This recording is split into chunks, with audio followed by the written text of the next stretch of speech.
like to call this meeting of the Sacramento Metropolitan Air Quality Management District to order at 9:01 a.m. on May 27, 2021. If the clerk could please call the roll to establish a quorum. Yes. One more person coming in. Okay. Director Aquino?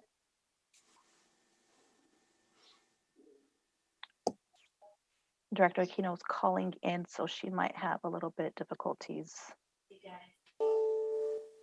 This is YK, usually her alternate, but if she's joining, that's absolutely okay. Otherwise, I can fill in for her, and I'm the new council member from City of Folsom. Okay. Well, welcome, council member. We'll have you on until we see her join in. Awesome. Thank you so much. She's on the call. I think she's just having difficulties with the mute function. But I see her on there, so I'm going to go ahead and mark her as present. Director Daniels? Here. Director Desmond? Here. Director Frost? Here. Director Guerra? Here. Director Harris? Here. Director Kennedy? Here. Director Laloe? Director Natoli? Director Papineau? Here. Director Cerna? Here.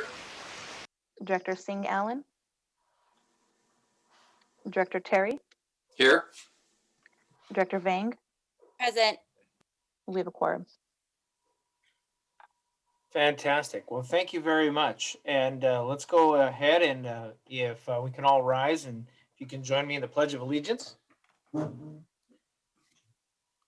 I pledge allegiance to the flag of the United States of America and to the republic for which it stands, one nation, under God, indivisible, with liberty and justice for all. Great. Thanks, everybody. All right. Let's go ahead, and if the clerk could please do the Board of Clerk announcement. In compliance with directives of the State and Center for Disease Control and Prevention, the physical location of this meeting is closed to the public, consistent with state guidelines on social distancing and California Executive Order N2920. Members of the public are encouraged to participate in the meeting by observing the meeting in real time at www.sacmetrocable.tv, Zoom video conference, and by submitting written comments electronically by email at boardclerk@airquality.org. Comments submitted in person will be delivered to the Board of Directors by staff. Public comments regarding matters under the jurisdiction of the Board of Directors will be acknowledged by the chairperson and accepted until the adjournment of the meeting, distributed to the Board of Directors and included in the record. This meeting of the Sacramento Metropolitan Air Quality Management District is cablecast live without interruption on Metro Cable 14, the local government affairs channel on Comcast Consolidated Communications and AT&T Uverse cable system. This meeting is being closed captioned and will be webcast at www.sacmetrocable.tv. Today's meeting will be repeated on Monday, May 31st, 2021 at 2 p.m. on Channel 14. Great. Thank you very much, Madam Clerk. Let's go ahead and go on to our first item on the agenda, the consent calendar. Oh, but before we get there, want to keep our tradition going here. If we go to folks who are watching, if you go to sparetheair.com, you'll find that today's air quality index, AQI, is at 64, which is moderate. And yesterday's was a little worse, so we're a little better today. Yesterday was 74. So moderate, that means I can still hear the leaf blower outside in my neighbor's lawn, but thank you, Councilmember Harris, for leading the effort when the AQI on the PM is above that range. So with that, Madam Clerk, if we can go on to the next item, the consent calendar. Yes, the next item, the consent calendar, item number 1, April 22nd, 2021 Board of Directors meeting minutes. Item number 2, cancellation of the June 24th, 2021 Board of Directors meeting. Item number 3, emission reduction credits from the Community Bank for Precision Pulley and Idler. Item number 4, contract with Breathe California Sacramento Region. Item number 5, contract amendment with Valley Vision for Cleaner Air Partnership. Item number 6, contract for environmental engineering and planning support services.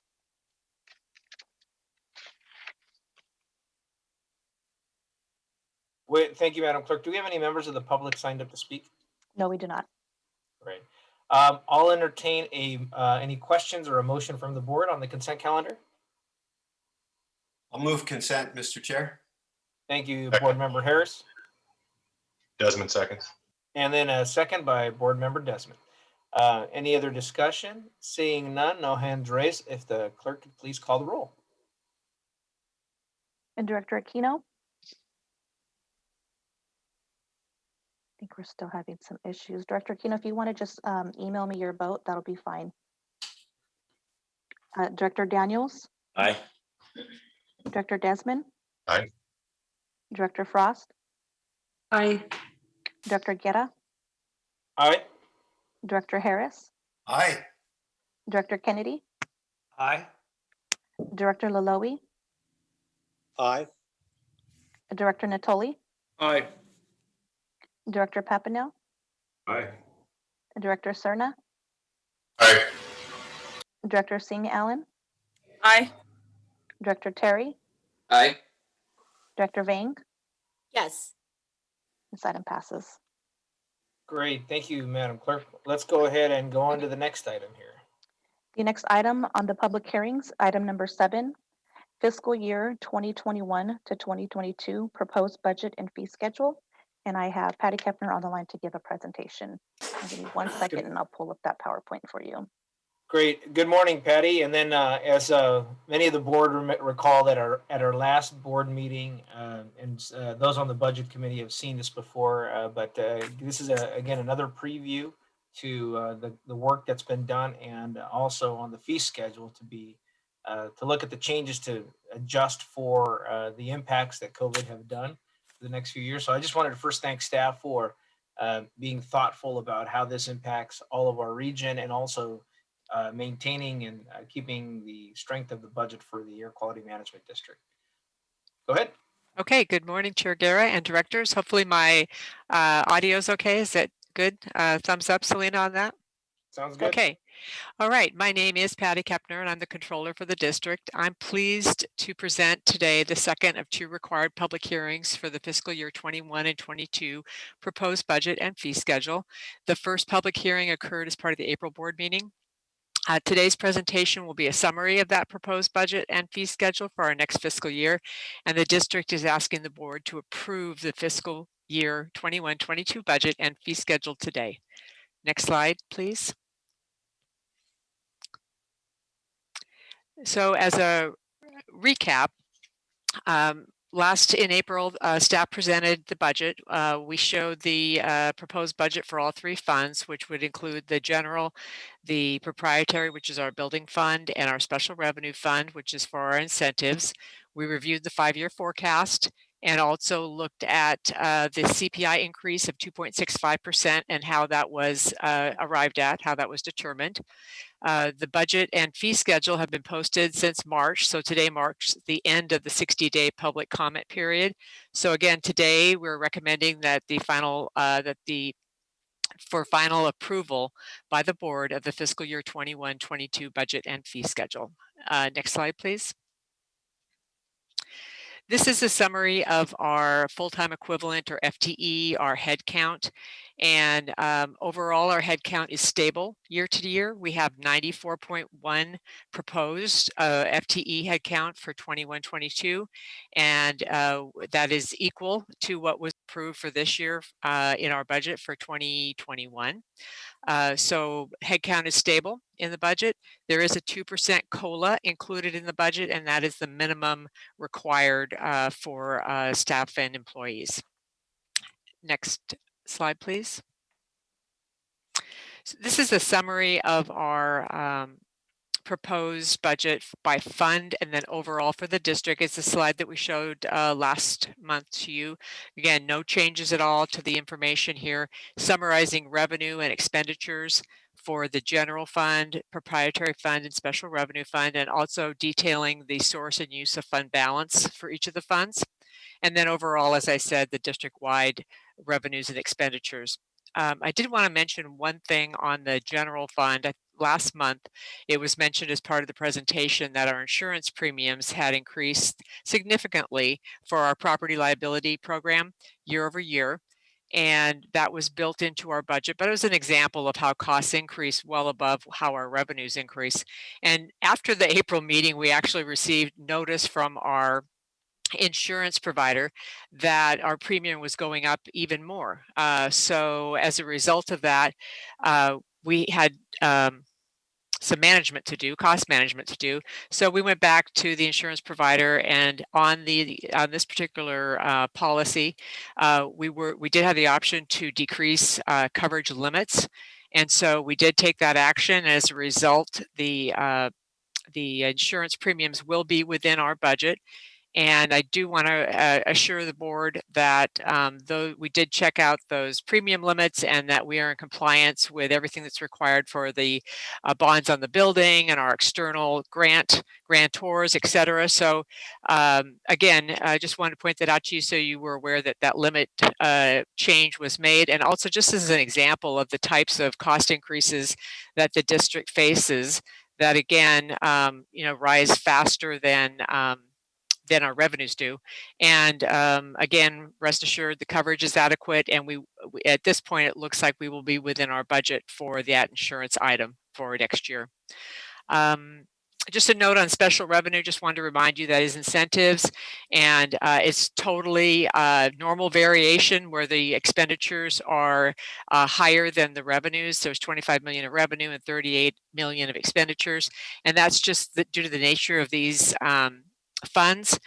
When the revenues come in, we recognize them, but the expenditures can happen over multiple years. So we can see that variation, and that's just the nature of that particular fund. Next slide, please.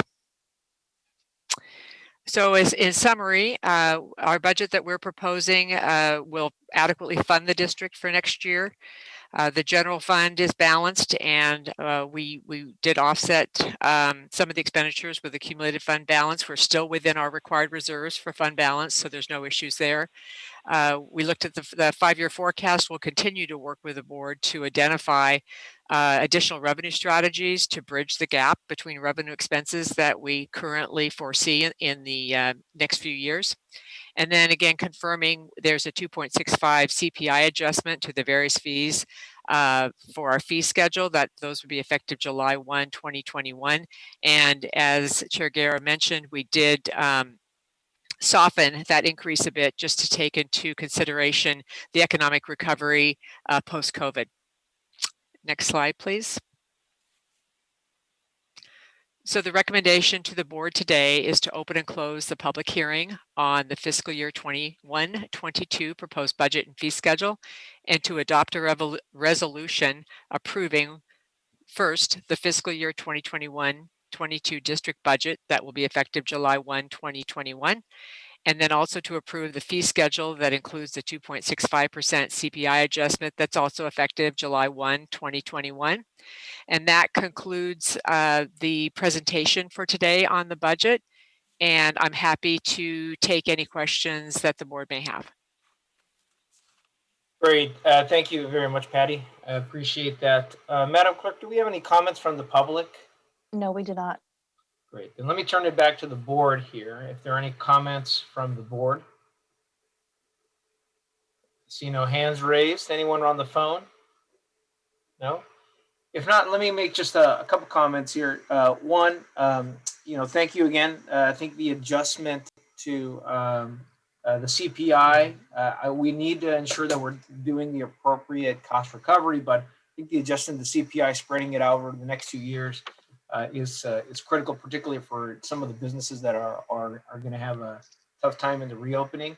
But this, I think, keeps us one whole and also is balanced in that approach.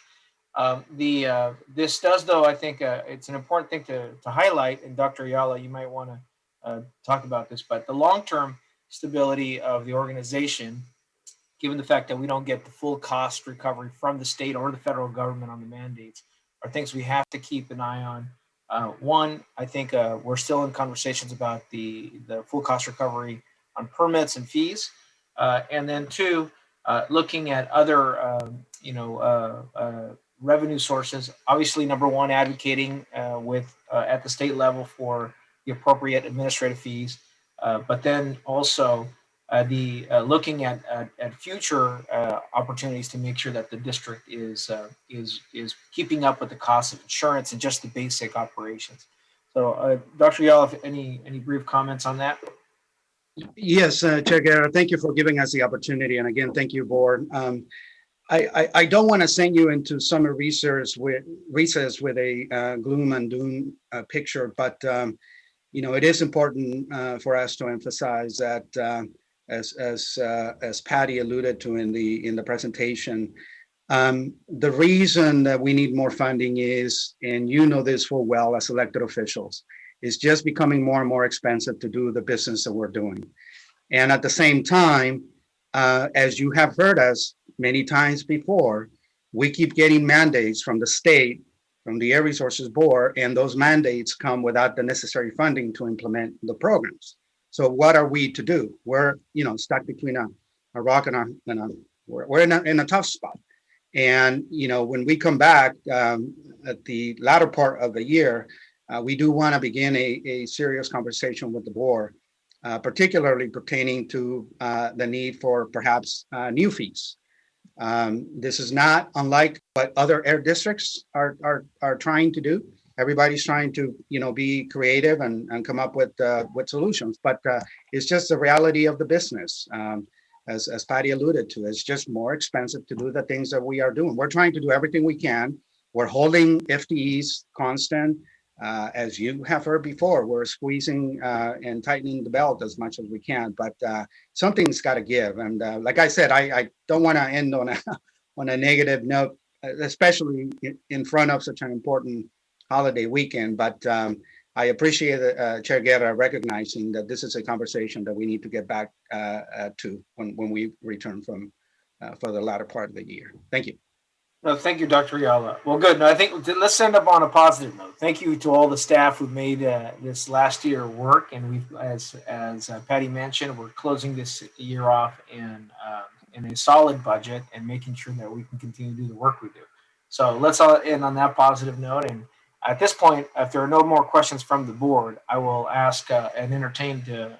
I'll open and close the public hearing and ask for a motion to approve the budget. I'll move the item, Terry. It's been moved by Board Member Terry. Is there a second? I'll second. It's been seconded by Board Member Harris. Is there any further debate? Seeing none, Madam Clerk, if you could please call the roll. Director Aquino, Aye. Director Daniels, Aye. Director Desmond, Aye. Director Frost, Aye. Director Guerra, Aye. Director Harris, Aye. Director Kennedy, Aye. Director Laloe, Aye. and Director Natoli, Aye. Director Papineau, Aye. Director Cerna, Aye. and Director Singh Allen, Aye. Director Terry, Aye. Director Vang. Yes. This item passes. Great. Thank you very much. Great work, everyone. Off to the next budget cycle now. Thank Madam you. Clerk, if you could please read the next item. We've got 2 discussion items left. The next item on the discussion calendar, item number 8, 2015 Ozone State Implementation Plan Overview, and I have David Yang going to give a presentation. Give me 1 second, I'll pull up the PowerPoint. Good morning, Chair and members of the board. My name is David Yang, and I'm the Program Supervisor for the Planning Section. Today, I will provide y'all with an update on our work on the State Implementation Plan, or SIP, for the 2015 ARO Ozone Standard. Next slide, please. So ground-level ozone is a summertime problem in the Sacramento region. It is not emitted directly from the sources, but it's formed through a chemical reaction between NOx and VOCs in the presence of sunlight. NOx and VOC are emitted from many sources, such as vehicles, power plants, industrial facilities, gas stations, and consumer products. To reduce ozone, we look at implementing control measures that will reduce NOx and VOC. Next slide, please. We worry about ozone because many studies have shown that high level exposure to ozone leads to adverse health impacts. Here are some examples of the health impacts. Next slide, please. So to protect public health, the Environmental Protection Agency, or EPA, has set health-based standards for controlled pollutant, including for ozone. These standards are set based on scientific studies and are reviewed by EPA every 5 years to see if the standard needs to be updated.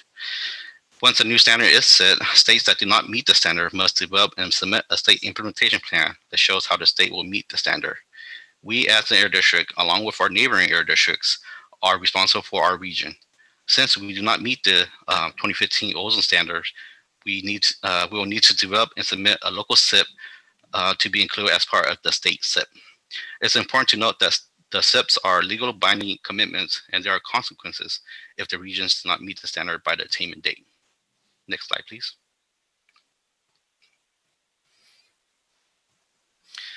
Some consequences are the adverse health impacts for residents if we do not meet the standard. We also risk losing federal transportation funding. And there are also potential impacts to our business partners in the form of more stringent requirements or additional fees. Next slide, please. The SIP is important work for the district and also requires a lot of collaboration with many agencies. The Sacramento region is known as the Sacramento Federal Non-Attainment Area and includes Sacramento and Yolo counties, parts of Placer, Eduardo, Solano, and Sutter counties. This area highlighted in red on the map is covered by 5 air districts. Next slide, please. So in addition, we're working with our air district partners shown on the slide. We also work with CARB and SACOG with coordination and collaboration efforts with many air districts and local partners. There is a significant work involved in developing and implementing the SIP. This work is funded partially by federal funds. We use local funds to cover the remaining portions, but as you heard from the last item, that funding gap is growing and we will need to find additional funds to continue our mission critical work, such as the SIP work. Next slide, please. So this slide here shows the progress the Sacramento region has made in reducing ozone pollution since 2000. We have seen a downward trend in the ozone concentration shown here in the red line, and we will need to continue this trend to meet the 2015 ozone standard, which is shown in the green line. Our attainment date for the standard is August of 2027, which will rely on data from the prior 3 years, so that's 2024 to 2026 to show attainment. Next slide, please. In this slide, I want to give you all a rough timeline on the SIP work. So we have started the initial work on the SIP and are working with the other air districts. We're also working CARB, who will help run the modeling to show how much reduction we need to attain the standard. This work will be done later this year. In 2022, we will continue the development of the SIP, including working with SACOG, the business community, and the general public. And we'll be taking this plan through a public comment process. So we hope to bring our plan to this board in the summer of 2022 because the SIP is due to EPA by August of 2022. The earliest EPA can act on our plan is in 2023. So once the plan is approved, we will implement the commitments in the plan so that we can attain by the team date of August 2027. Next slide, please. And that concludes my presentation, and I'll be happy to answer any questions. Thank you all. Great, thank you very much, David. I appreciate that work. I think in conversation what I mentioned earlier on from our budget conversation, this federal requirement again is another one that we have to meet. If we don't meet it, the consequences are losing transportation funding, impacts for our local businesses, and obviously the most critical part, which is the charge for us here as a health agency, is just the public health of our constituents. Madam Clerk, do we have any members of the public signed up to speak on this? No, we do not. Okay, then let me go over to our board and bring you back to the board. Board Member Frost. Yes, I wanted to ask, I just received a legislative report from the county, and they were summarizing some of the money that could potentially come to Sacramento County, and it listed 11.8 billion for climate resilience, including water resilience, forest resilience, urban greening, community hardening, et cetera, et cetera. And I think air quality kind of fits in with that. I wonder if we have been if we anticipate that we're going to receive some funding that might help the air district from this American Recovery Act.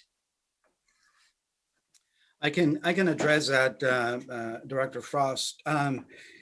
In general, air districts are considered special districts, and special districts haven't really been part of the conversation to be the direct recipients of some of these new state and or federal stimulus funding.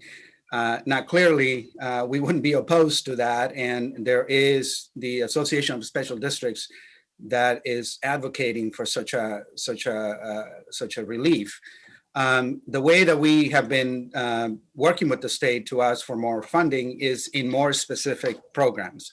Like, for example, you have heard us talk about AB 617 community air protection. So that's one area where we would like to see specifically more funding for the Sacramento region. So anything that you as one of our directors can do to start that conversation in that context, we would definitely be interested.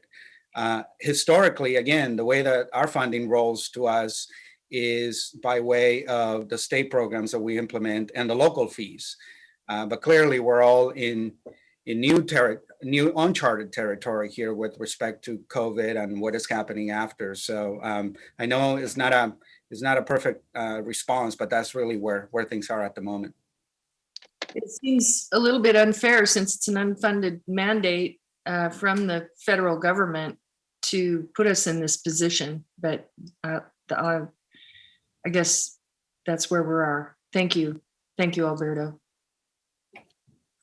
Thank you, Board Member Frost. Yeah, Board Member Harris. Yeah, Dr. Ayala, I'm just curious, is there any correlation? Do we have any data about how much they could? I'm sorry, Director Harris, we're losing you. You're breaking up, so perhaps you can repeat the question. I think he's completely I think frozen. he's froze. I think I'm back. Can you hear me now? Oh yeah, well, you're back. Okay, so my question, Dr. Ayala, is there any data that correlates two-stroke engine emissions with our non-attainment? Yes, and the data is essentially embedded into what we call our emission inventories. Mm-hmm. As you know, the inventory is essentially a simple accounting of how many emissions are contributed by which sources. And by far, two-stroke engines, as you well know, are probably some of the dirtiest technology still in the inventory. So yeah, there is a specific understanding in terms of two-strokes contributing disproportionately to the ozone problem, for sure. So is there any state action to get California to move away from two-stroke engines? Absolutely. I mean, the state has been working for some time, and specifically, I think you may be referring to lawn and garden equipment, which has historically been dominated by two-stroke engines. The state is already, as you know, on a path to also issue electrification standards for that category of equipment. But we're not waiting for the state rules. As you well know, there is a strong coalition in the region. We are working with our friends at SMOT to see if we can incentivize the transition of our community, of our residents that are still relying on these two-stroke engines, and see if we can replace them with either cleaner four strokes with catalysts like the cars, or better yet, fully electric.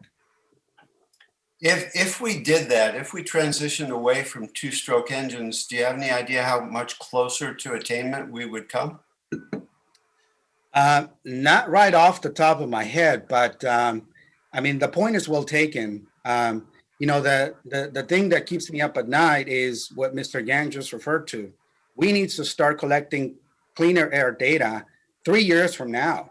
So the other thing that we know from air quality management is there are no low-hanging fruits anymore. All of those have been taken. So what we need is pretty much any and all emission reduction that we can get from any and all sectors. So to your point, I think we're going to be looking at two strokes, as well as, how do we prevent, a lot of driving as we come out of COVID and back to normal and all of that. I mean, we're going to do, it's basically all hands on deck, because the clock is ticking. Well, the last comment I want to make is that jurisdictions that receive ARP money should probably take a look at this. If special districts cannot avail themselves of this money, then we as elected representatives need to acknowledge the severity of this problem. I've been on this district long enough to see where the numbers are pointing, and it's a crash course with real problems. But there are solutions to these problems, and we have to make the right investments. We're going to get a windfall from the federal government, and I would say that certainly on the city side, I would argue that some of that money should be directed to address these problems that the district is facing. And I very much appreciate that on behalf of our team, Director Harris, because we absolutely agree.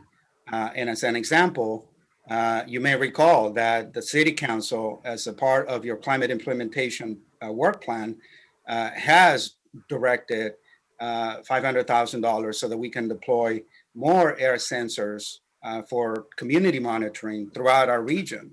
So the point I'm making is we have existing administrative programs and infrastructures like our CCAP program. And one of the things that we are asking the federal government to do is just to channel some of the new funding through these existing programs, because we have the infrastructure to be able to create these programs. So anything that you and others can do to advocate to whatever access the region is going to have for those funds, the agency that you sit on the board of already has existing and effective infrastructures to try to get these programs in place quickly. Thank you very much. Thank you, Board Member Harris. Other questions from the board or comments from the board? Seeing none, want to thank the staff again for this work. Thank you very much, David. I think the point here that I want to highlight is, and David, if you could go back to slide slide 8, because I think that's the one that I think tells an important story here, and that is that Dr. Ayala's point, we've done a lot of the low-hanging fruit that's made us get to this progress significant. But correct me if I'm wrong, Dr. Ayala, in 2019 the upswing there, those are reflective towards temperatures and heat. So if we don't reduce our NOx levels, the heat, it essentially puts us up further away from maintaining our goal. Is that correct? Yes, in general. I mean, it's difficult to. I want to make sure that we don't overstate the point. It's difficult. Oversimplify. Yeah, no, of course. It's difficult to assign any given year-to-year change to a specific rise in temperature because of climate change. But the one thing that is well established is what we call the climate penalty on ozone. And that is, as the planet and the atmosphere gets warmer and warmer, whatever progress that we have made on ozone, as you can see on the graph, is essentially going to go away. So we're going to have to redouble the efforts just to stay on track, because in general, the atmosphere is warming. So for sure, there is a correlation there. And I think to that point, I mean, the efforts that we've been working with last night's great event with the Tree Foundation, doing our efforts to, increase the canopy, that reducing for those who live in Elmhurst, they know that they get 5 degrees cooler temperature than anywhere else in the city.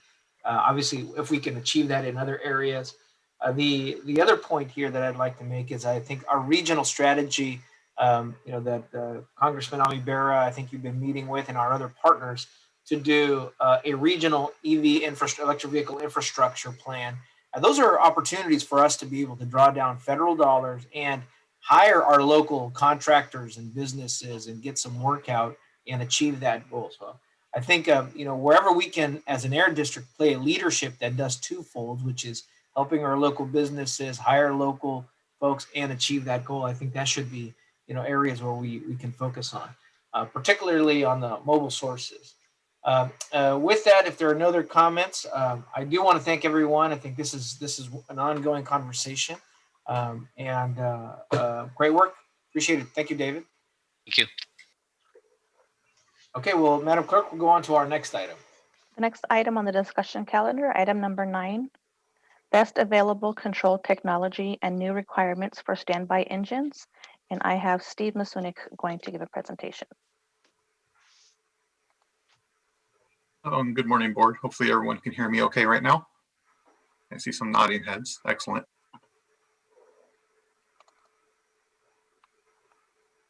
Let's see, there it is. So my name is Steve Masunik, and I'm a program supervisor in the Stationary Source Division. This morning, I plan to share a little information about best available control technology and some new requirements for standby engines. BACT is an important district program for reducing emissions from new or modified stationary pieces of equipment. This presentation is a receive and file. Next slide, please. So, how does the district achieve its clean air goals? One way is by driving emission reductions through cleaner technologies and fuels.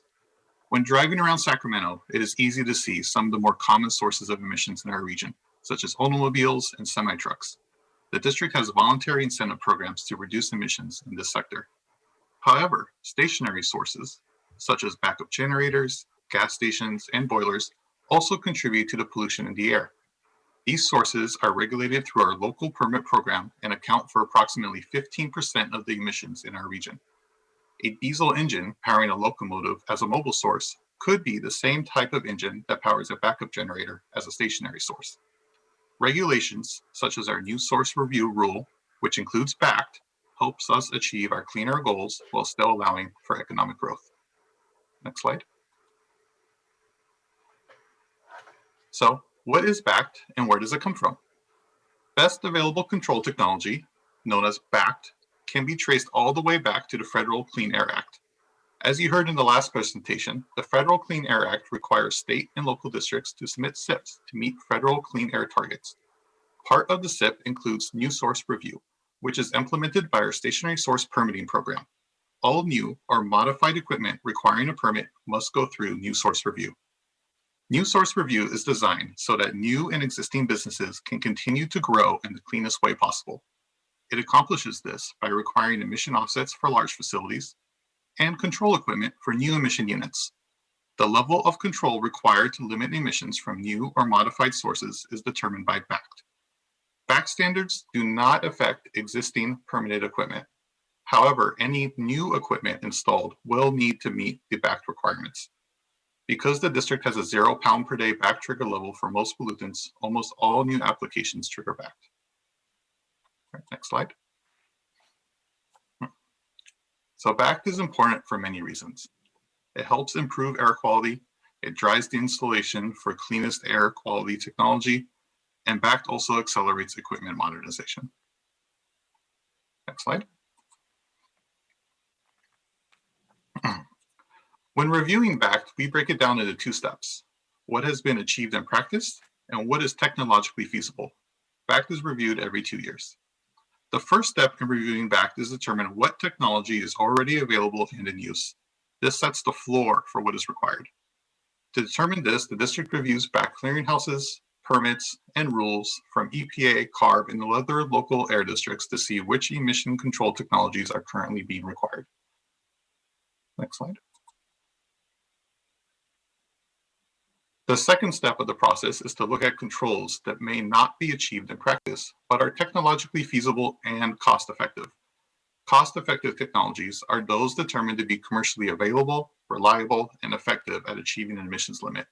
When evaluating standby engines, technologies such as diesel particulate filters and selective catalyst reduction systems were evaluated. The emission benefit of these technologies are compared to the total cost of the control equipment.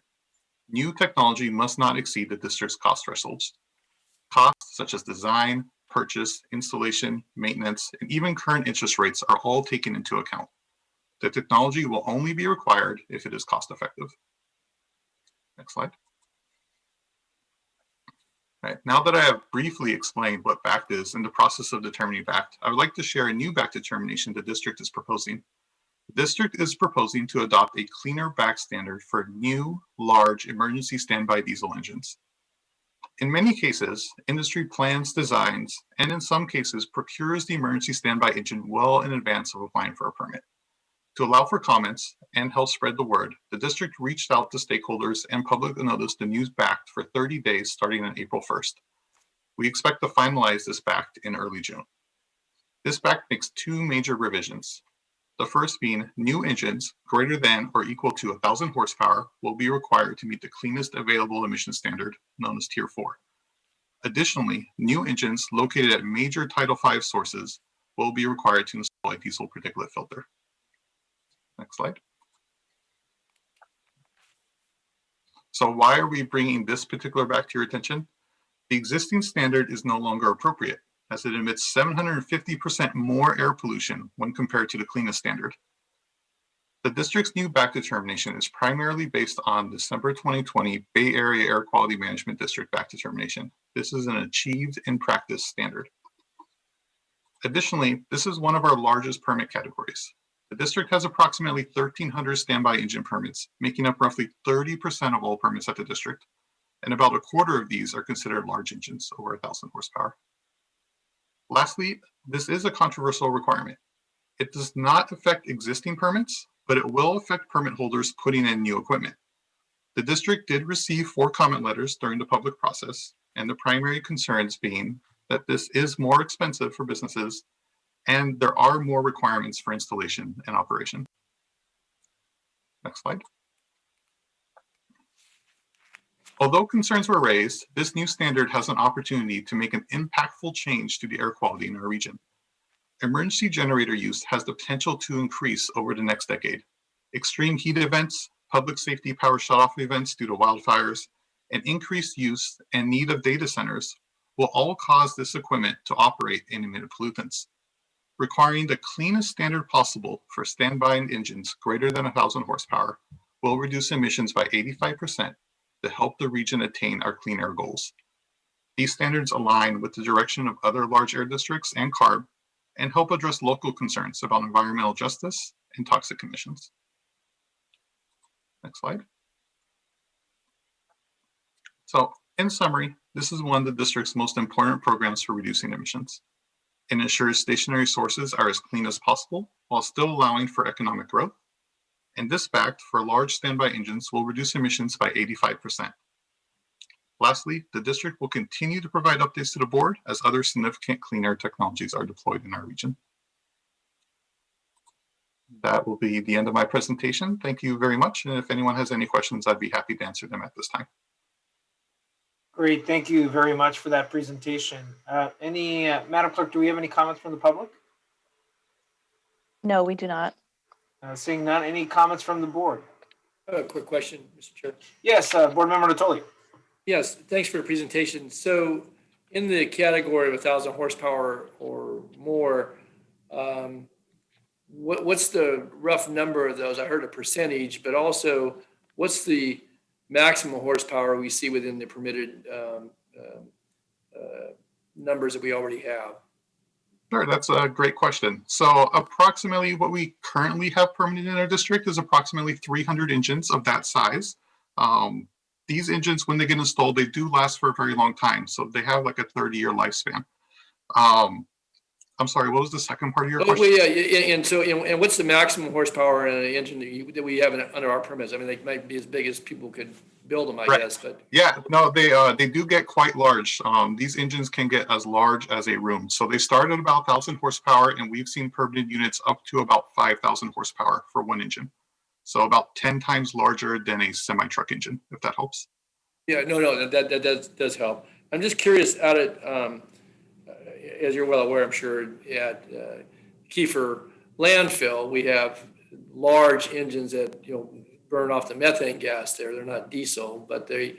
How do those fall within this? Are those treated differently than the diesel ones, or and I don't know. Maybe there's other, maybe there's propane fired ones, or maybe methane using other than the diesel.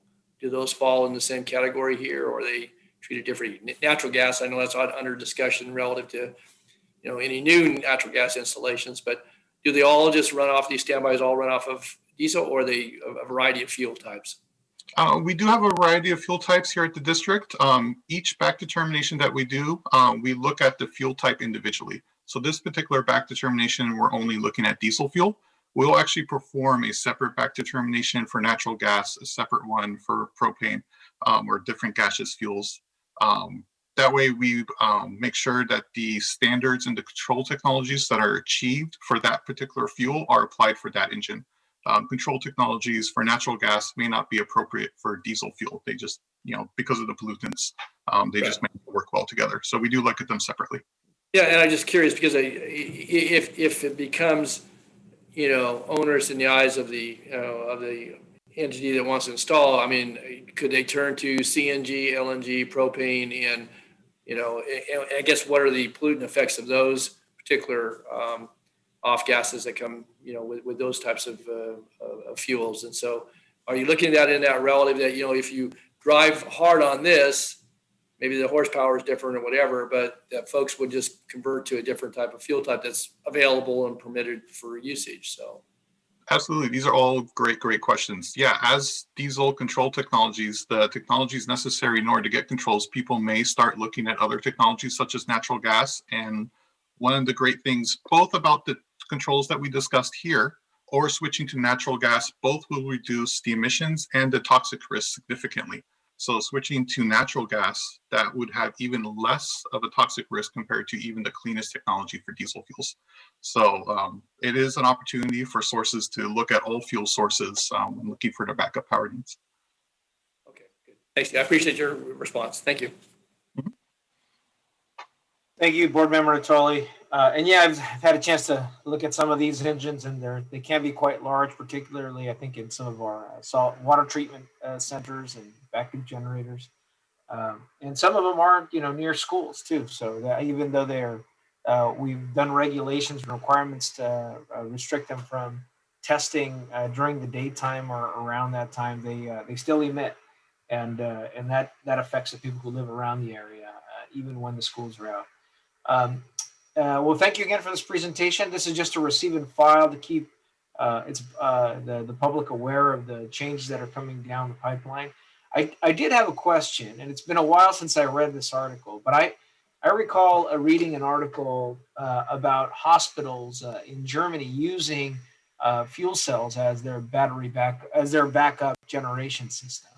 And I couldn't recall if they were hydrogen fuel cell or they were natural gas fuel cell, but has that technology been discussed as far as here in the United States and in markets that maybe we could look at here? And I know in California we do have one fuel cell manufacturer. Maybe I can address that. I mean, the short answer is yes. We're very much looking, and we're not the only ones, as you can imagine, right? I mean, to Director Natoli's point, you may be able to march down progressively towards cleaner and cleaner combustion engines, but let us not forget that combustion is still combustion.